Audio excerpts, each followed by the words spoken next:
Chandrayaan-3 project का cost 615 crore रुपए का बैठा है। ऐसे में एक क्यूरियोसिटी ये हो सकती है कि इससे भारत को क्या मिलेगा।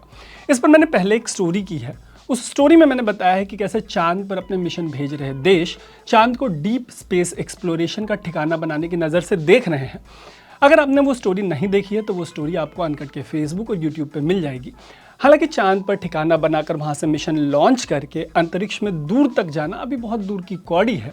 इस स्टोरी में बात करेंगे इस पर कि भारत को चंद्रयान-3 की सफलता से इमीडिएट बेसिस पर क्या फ़ायदे मिल सकते हैं।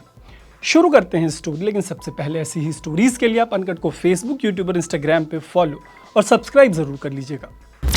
सालों पहले चांद पर जाने का जो सफ़र तय करने का भारत ने फैसला किया था वो चंद्रयान-3 की सफलता से एग्जीक्यूट हो गया। ऐसे में चांद के उस हिस्से पर पहुंचकर जहां आज तक कोई नहीं गया, भारत को ये ताकत मिलेगी कि स्पेस से जुड़ी जो ग्लोबल पॉलिसीज़ बनेंगी उनमें वो अपना मत ज़ोर शोर से रख सके।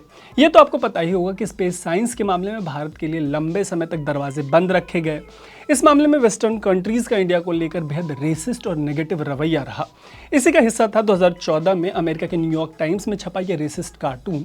तब भारत ने मात्र 450 करोड़ रुपए के खर्च में सक्सेसफुली मंगलयान मिशन को एग्जीक्यूट किया था। अच्छा, वेस्ट का ये रेसिज्म और फ्रस्ट्रेशन यहीं ख़त्म नहीं हुआ। चंद्रयान-3 की सफलता के बाद तेजी से कमज़ोर होते ब्रिटेन के कुछ पत्रकार कह रहे हैं कि ब्रिटेन को अब भारत को एड यानी मदद देना बंद कर देना चाहिए।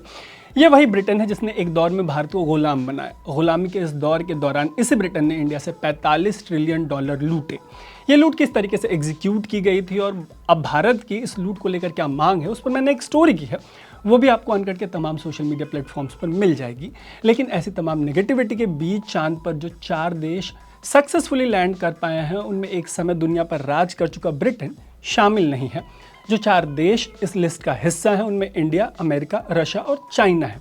ऐसे में जाहिर सी बात है कि जब कभी भी इनसे जुड़ी पॉलिसीज़ बन रही होंगी तो कई देशों के ऊपर इंडिया भारी होगा। होना भी चाहिए, क्योंकि अब चांद पर इंडिया फिजिकली प्रेजेंट है और ऐसा करने के मामले में उसने ब्रिटेन समेत ऑलमोस्ट सारी यूरोपियन कंट्रीज से लेकर जापान जैसे डेवलप्ड कंट्री को पीछे छोड़ दिया है। ये उस दौर में हुआ है जब रशिया का इस तरीके का एक मिशन चंद्रयान-3 की सफलता के कुछ दिनों पहले फेल हो गया था। एक समय सुपर पावर रहे रूस के ऐसे मिशन के फेल होने और इंडिया के मिशन के सक्सेसफुल होने को भी दुनिया क्लोजली वॉच कर रही होगी। दुनिया को यह समझ आ रहा होगा कि इंडिया अब इस मामले में लीडिंग कंट्रीज से पीछे नहीं है।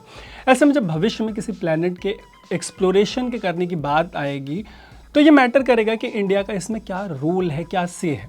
भविष्य में जब चांद या किसी प्लैनेट पर इंपॉर्टेंट रिसोर्सेज मिलते हैं तब भी उनके इस्तेमाल के मामले में इंडिया का जो से है, इंडिया का जो कहना है वो मैटर करेगा। पहले इंडिया के साथ टेक्नोलॉजी से एटॉमिक एनर्जी तक के मामले में भेदभाव किया जाता रहा है।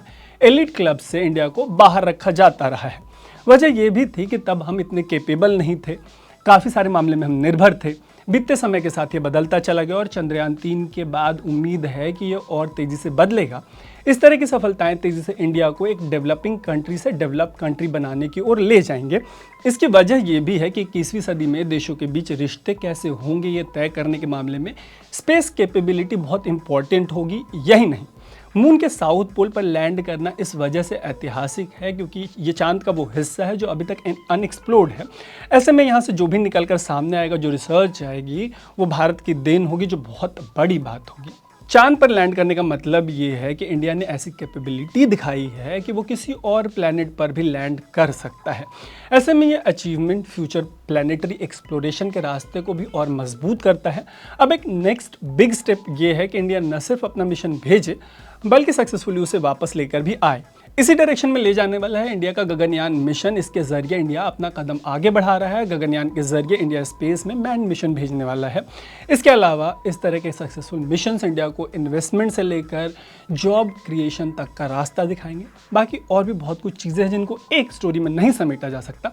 उम्मीद है कि कमेंट बॉक्स में आप इस लिस्ट में एडिशन करने का काम करेंगे कि इस तरीके की सक्सेस से भारत को और क्या क्या मिलेगा, क्या क्या बदल जाएगा। बाकी ऐसी स्टोरीज़ के लिए आप अनकट को फेसबुक, यूट्यूब और इंस्टाग्राम पे फॉलो और सब्सक्राइब ज़रूर कर लीजिएगा।